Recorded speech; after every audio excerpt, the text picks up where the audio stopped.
see if she starts up this morning. Okay, didn't die right away. That's a good sign. Oh, it's unbelievably hot, man.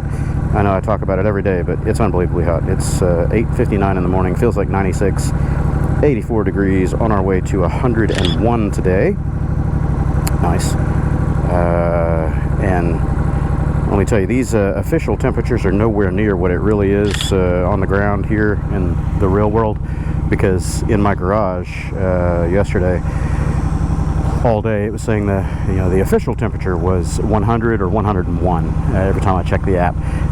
The thermometer on the inside wall of my garage, on an insulated wall, said, hey, get off, bug, said 108, 109. So, yeah, whatever the feels like temperature is, I had 7 or 8 degrees.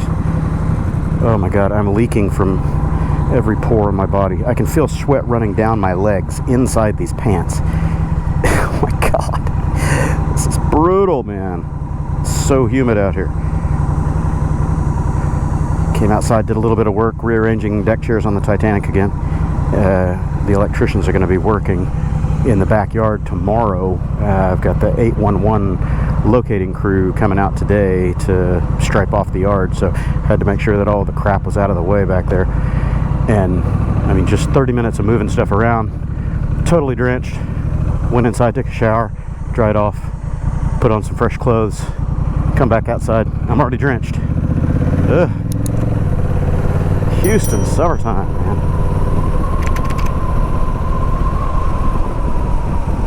So anyway, I'm on the way to my warehouse. I'm gonna meet my buddy there. I'm already 30 minutes late.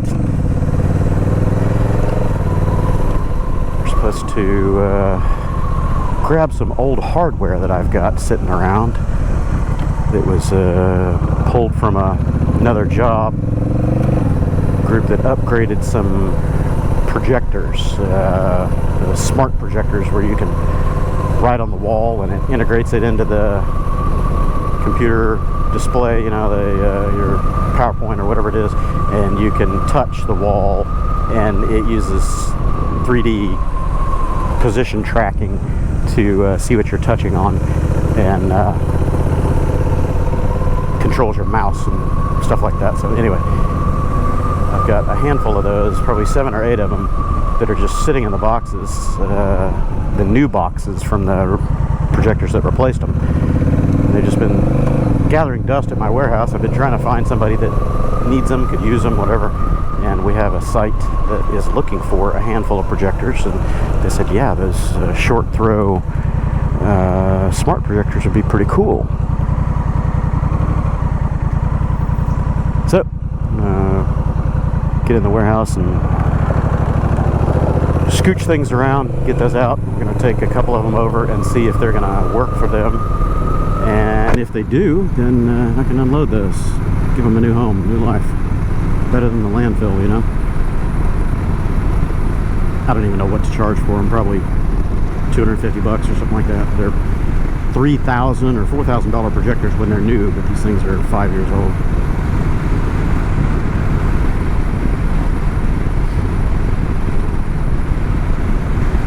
Just charge a couple of hours labor to put them in and I'll be happy. Big box.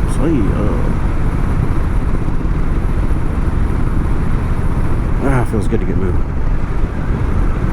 Whew.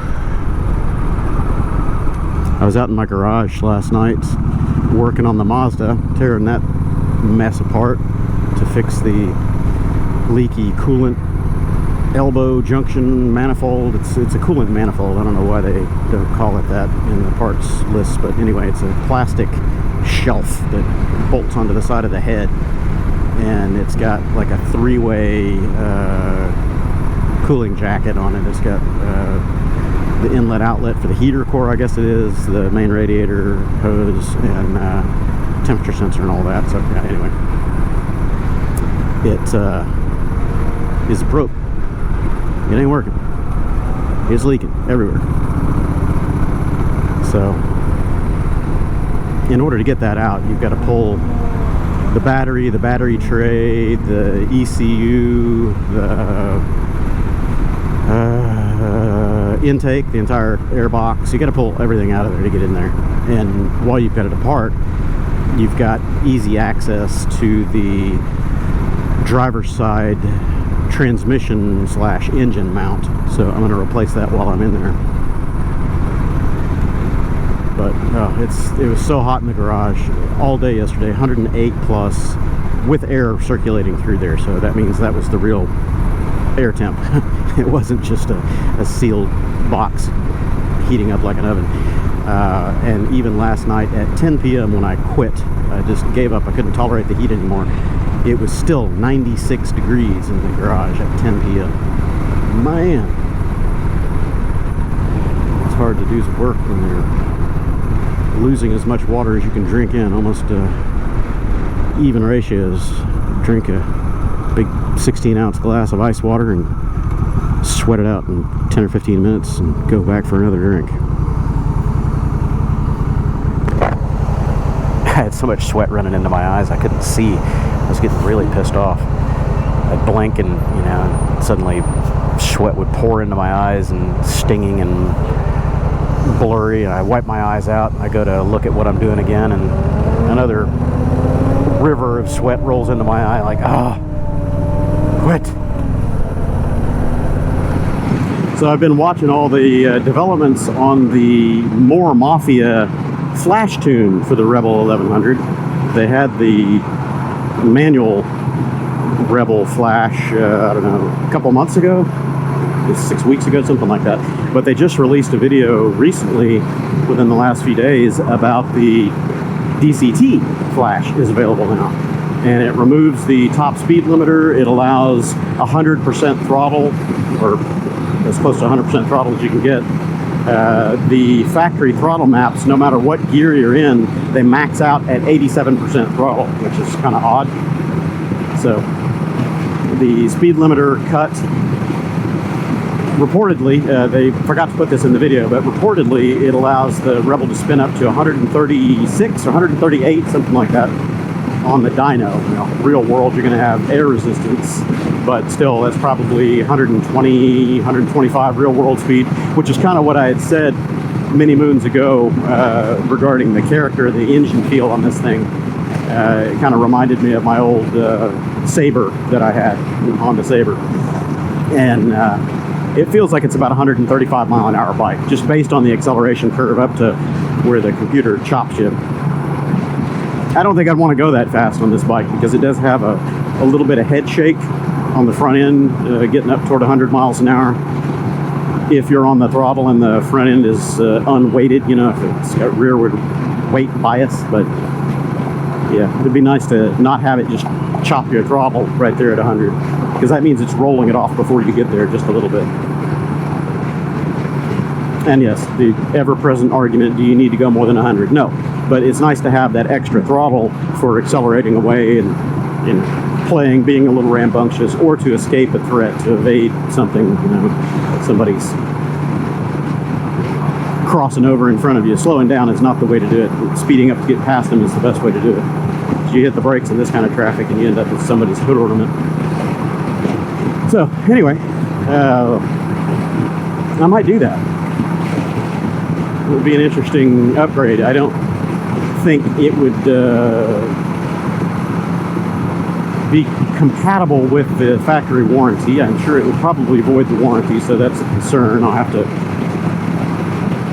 research that a little bit and find out if you can revert the flash back to the factory map to where there's no sign of it. Then it shouldn't be a problem, but it's always a concern when you go messing with the factory ECU. Piggyback ECUs and stuff like that, they're still considered a bolt-on accessory. You're not modifying the intrinsic values of the engine or the factory ECU. So usually those kind of fly under the radar as far as warranty violation. But with a bone stock Rebel DCT, they got like another 8 horsepower or 9 horsepower, something like that, and 5 or 6 pound-feet of torque. But the big difference was the graph on how it just stayed really high on the torque peak all the way through. it didn't chop off and have that, you know, terrible roll off. It was something awful, like 67 horsepower, or 67 pound-feet of torque or something like that. I can't remember if it was torque or horsepower, right there at that upper range, and it just kind of rolls off and disappears. And it holds that through the top couple thousand RPM, which is terrible. So this new map maintains the torque and the power all the way up. And with an intake and an exhaust, then you're looking at, you know, better characteristic. Now, I would hope that in their map they have the ability to either close loop it or add for additional variables, you know, the intake and exhaust, because their tune bypasses the factory O2 sensors. So it basically turns off the O2 sensors and it's just running their map, whatever their map is. So that means you're not able to see if it's running rich or lean unless they've got some other closed loop in there that I don't know about.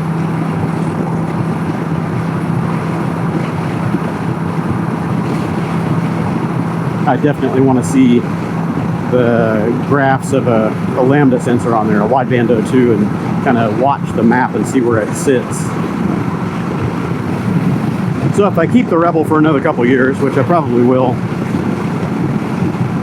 I will very likely do that more Mafia flash tune on this thing, and I'll probably get better rear shocks like Olin's or something like that, and that should make a pretty drastic difference in the overall comfort and feel of this bike. So we'll see. The only thing that really makes me interested to trade this out or get something different would be the NT1100 or something along those lines. This engine in a different platform, standard bike or whatever, that would be great. It would be absolutely great.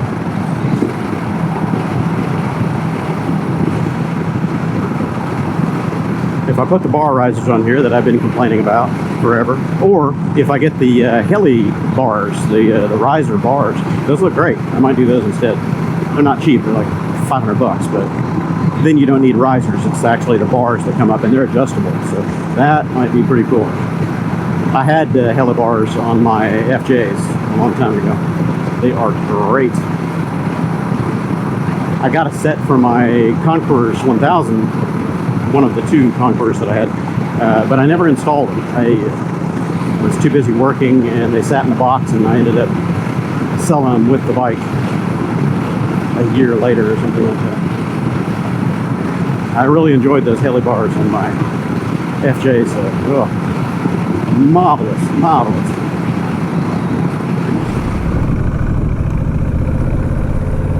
Well, this is looking more complete. It's going to be a serious traffic mess over here when this place opens up for habitation. I really hope they're going to resurface this whole road, because it is bad.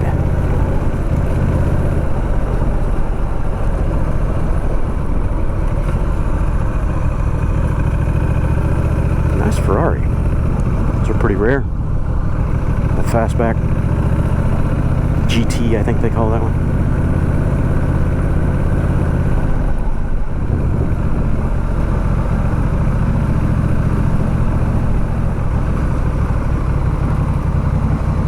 Morning. Rearranging deck chairs on the Titanic. I know that story.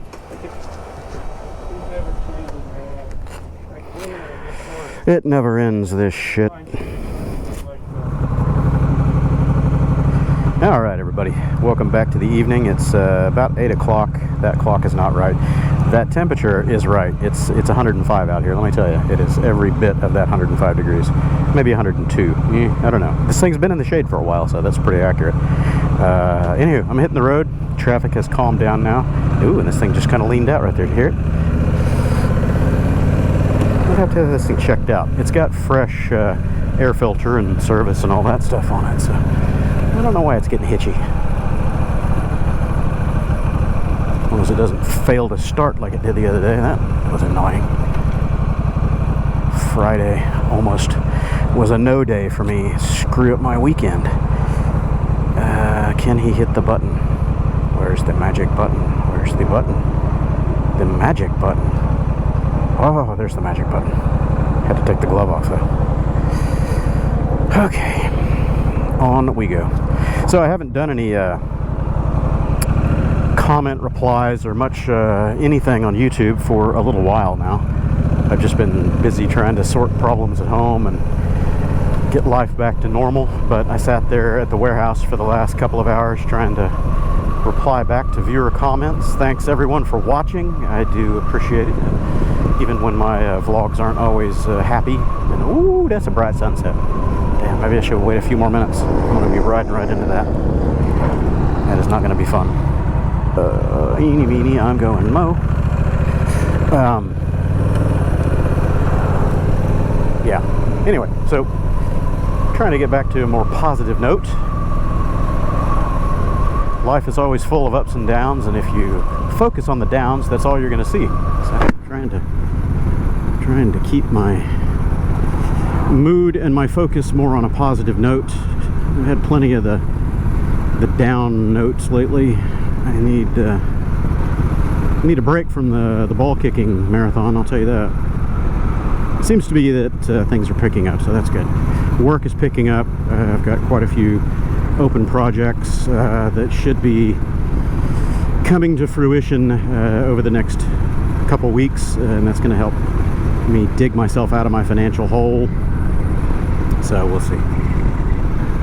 Gonna keep hoping, keep working, keep praying. You know, everybody, you know, I don't talk religion much on my channel because I'm not necessarily a religious person. I'm a spiritual person, but I'm not religious per se. There's too many religions out there that always say they're the right ones and everyone else is wrong, so I have a hard time subscribing to any of those. But I think too many religions focus on prayer. You just pray and hope things will get better, but prayer does nothing without action. You know, you've got to take responsibility, you've got to take your own action, make your own choices, and actually do something. Sitting around on the sidelines and waiting for something to come to you, yeah, good luck. Good luck with that. Some people have the luck, the fortune, the divine intervention to have stuff just land in their lap, but most people, especially successful people, only get successful by doing. Do something. It's not always the right something, and it may not always be forward, but it's something. And the ones that aren't forward, you learn from the mistake and hopefully don't repeat it, you know. So that's what I'm going to try to do.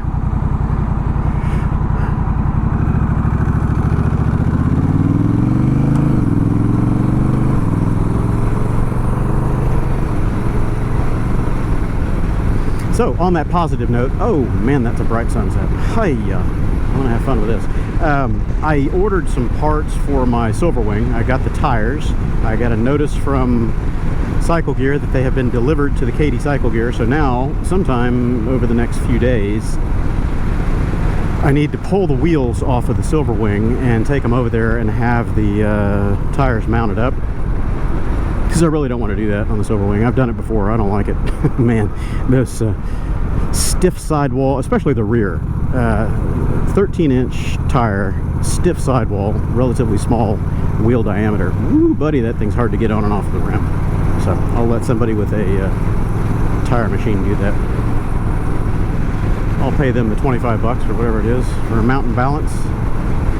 I'll probably get the road hazard. You can get that before you check out, or before you leave the store with the tires. You know, you can add the road hazard. So I might do that. So I got the Michelin City Grip 2s for the Silverwing. I've never tried the City Grips on a big heavy scoot before, but I know that a lot of the Cannonball riders had City Grip 2s on their Vespas and the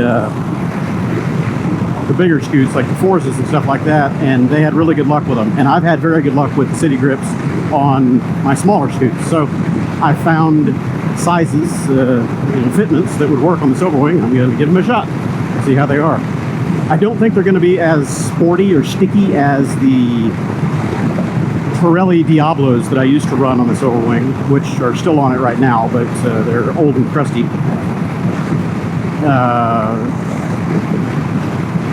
We'll see how they do, because that's what I'm hoping to put together and get out riding for the Scoot the Ozarks trip coming up in about 3 weeks. but I gotta get my button gear and get that done. I've already got my Mazda torn apart in the garage. It's chewing up my floor space in there right now, so I need to finish that over the next few days. At least get it mobile again, even if I don't finish all the stuff that I was hoping to do, like the transmission mount on the left side and the driver's side drive axle and all that. But I'm going to do the rear brakes and, you know, discs and pads, flush the brakes on it, do all that. Get the coolant leak fixed and put that thing back on the road, so at least we've got a spare car, because a family of 5 with 1 car, that's no good, man. But yeah, anyway, I'll get the Mazda off of my floor and rip into the Silverwing and try to get that thing sorted.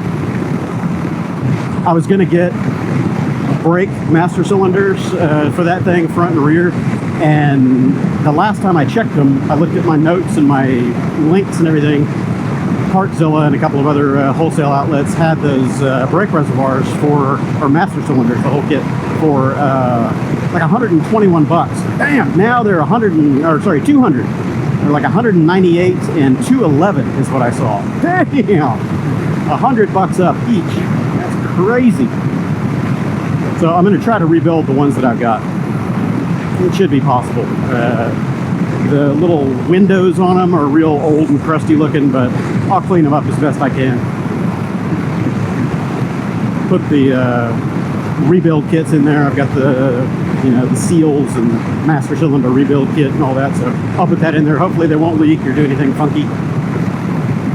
Yeah, I got to pull the nose off the bike, fix the horn, and check on a couple of other little electrical bits in there.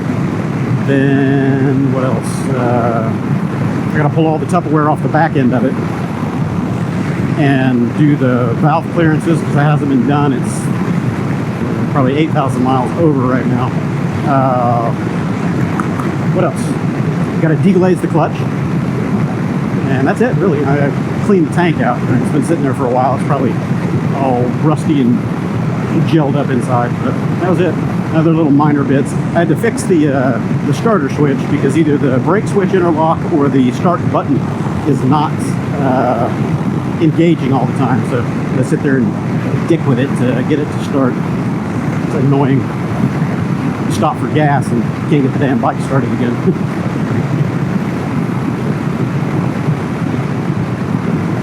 That's it. I've got everything else. Later, after the Scoot the Ozarks trip, I will pull the brake lines off of it and send them over to Spiegler to have some custom lines made up. Have them match those factory lines, but make them out of braided stainless. I have fresh brake pads for the front and rear that I'm going to put on there during this rebuild, so it'll be fresh, ready to go, I hope. And if it all falls apart and I can't get it ready to go by the time I need to leave for that trip, then I will take the Super Cub, maybe. I'm not relishing the idea of putting that thing back on the highway for a long trip without having the timing chain tensioner and idler refreshed in there, but we'll see.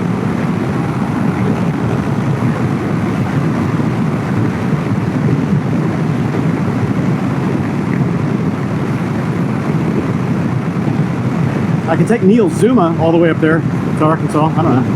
That could be fun, but it's not my Scoot. And I think the rear tire needs to be replaced on it. It's getting pretty square and it's a little squirmy, so I don't know if I would want to road trip somebody else's bike that far.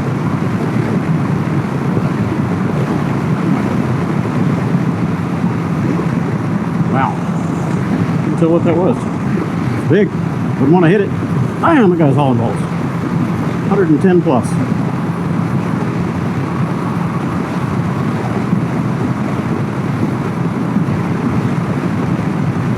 The constables have been out patrolling I-10 quite a bit through the rush hour lately, but not in the evenings like this. People are. I knew that guy was going to hit me. Changed lanes without even looking. That's why I sped up. But, I haven't seen them out here patrolling this time of night, so everybody's hauling balls out here. But in the mornings on the way in, I've been seeing just slews of patrol vehicles out here, and lots of people pulled over, so maybe eventually people will learn, slow down a little bit. For decades, you know, Houston's always been known for speeding. You know, it's a fast city. We've got a culture of speeding down here, but for decades it was 10 over on the highway. Everybody knew you could get away with 10 over, so it was 10 over, maybe 15 over if you felt brave, but you were taking a chance because you were going to get hit. But now there's just not any traffic enforcement, or hasn't been for quite a long time, and COVID really brought it out to its peak buffoonery. Now the average out there in the main lanes is 25 over. So all through the middle part of town, the speed limit is 60 and everybody's doing 85. Out here, people are doing 90 to 100 plus. It's insane. And the speed limit difference is only 5 miles an hour. So it's 60 in town, 65 out here once you get past like Eldridge or something. So yeah, crazy. Big cities are just getting faster, and more aggressive.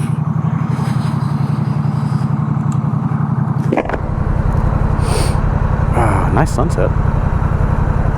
It's going to be really cool in a few more minutes when the sun dips down and we just get all the pastels because the sky is clear.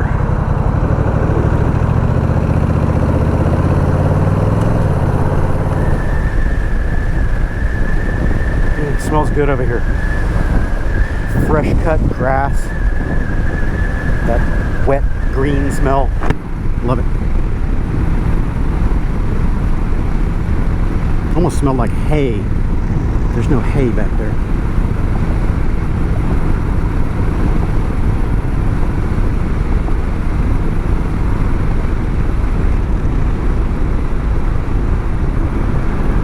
Alright, you gonna stay on that side? Alright, you stay on that side, I'll stay on this side. How about that?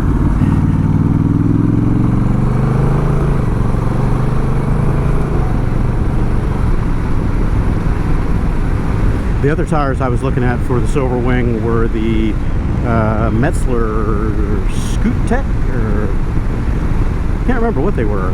I think they're identical to these. They're just in the scooter size. So Cruise Techs, I think. Anyway, they had them. It's like they had the rear tire in the size that I needed, but they didn't have the front tire available. At least not immediately available. So I skipped that and got the Michelins instead. But I'll bet those Cruise Techs would be good on the Silverwing. Cruise Techs are good for heavier bikes. I had them on some of my touring bikes years back, and then I hadn't done any Metzlers in a long time until I put the ones in this Rebel, and these are great. I really like these tires compared to the Dunlops. And the Dunlops that came on the bike weren't bad. I know a lot of owners have complained about them, but I didn't think they were all that bad. In fact, their wet performance was actually quite good. I wouldn't say they were all that grippy in comparison to some others, but they didn't hydroplane at all, and I can tell that from 90 mile an hour heavy rain experience during my Life of Birch return trip that I did with the other guys coming back out of Maryland. Yeah, we had a hell of a rainstorm, Ben and I did, coming back into Tennessee, and we were trudging through 3-4 inches of water, just standing on the highway, and we were running 85 plus, just blasting through it. We went through some pretty good puddles, and there was one point that I thought I felt the bike float, but it didn't lose composure or anything. It did really well. But my rear one was getting pretty squared off. The bike would damn near stand itself up sitting still, so I had to get rid of it. Might as well replace both at the same time.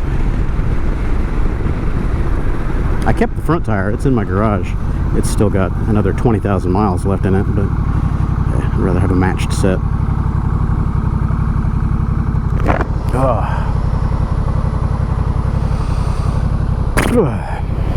It's hot out here. 94 is what the thermometer says. Yep. Plus the heat index, so yeah. About 102, 103. And I've got to work on the Mazda again tonight. And then early tomorrow morning, ass crack of dawn, I've got to get up and go out and dismantle the trampoline that's in the backyard that the kids haven't used in forever. It is sitting right in the path of where the trenching needs to happen for the electrical to be repaired for the house, and that is going to happen either tomorrow or Thursday. So I've got to get that done. I'm going to drag it out of its mud pit that it's sitting in and dismantle it, put it out on the curb, or at least stack it up next to the garage for next heavy trash day.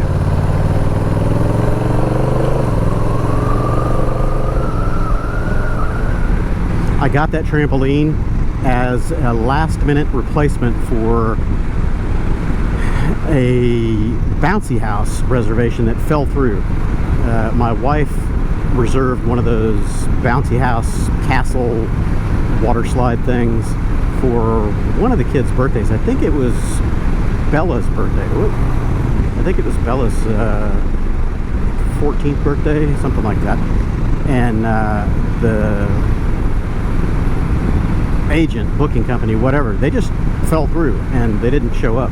So like 2 hours before the birthday party was supposed to kick off, I scrambled over to Sam's real quick and grabbed that trampoline and set it up as fast as I could.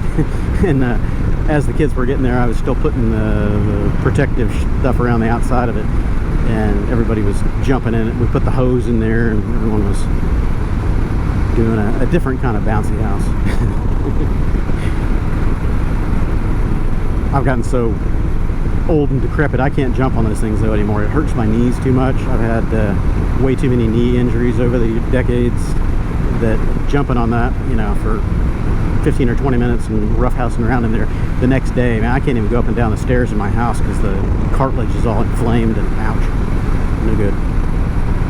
And every time that happens to me, I remember all of my orthos and PTs telling me back in my youth, you know, my late teens through my mid-20s, when I was in competition martial arts and motocross and supercross and stadium cross and all that crazy break your body kind of sports, that I was going to regret it when I got into my 50s. And I was like, yeah, whatever.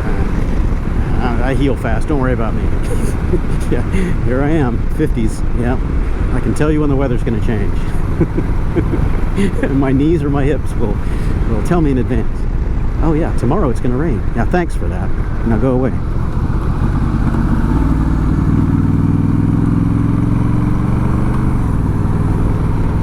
And then of course the motorcycle wreck last October really kicked all that into high gear. It's like, oh yeah, I didn't need this. It just brought all the old injuries right up to the surface. I added a few new ones. I've never had torn up cartilage in my shoulders before. I've got torn rotator cuffs on both sides now.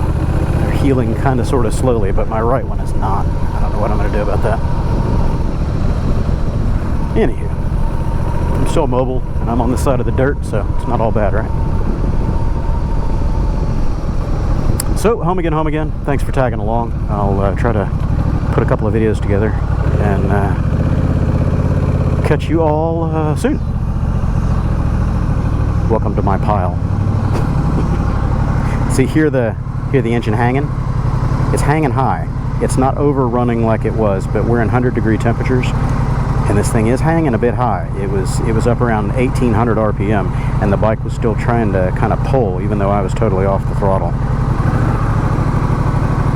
See, it's holding high. So I think I've still got some kind of a temperature sensor issue with this bike. Maybe that was why it wasn't starting the other day. I don't know. Anyway, have a good night. I'll catch you all later.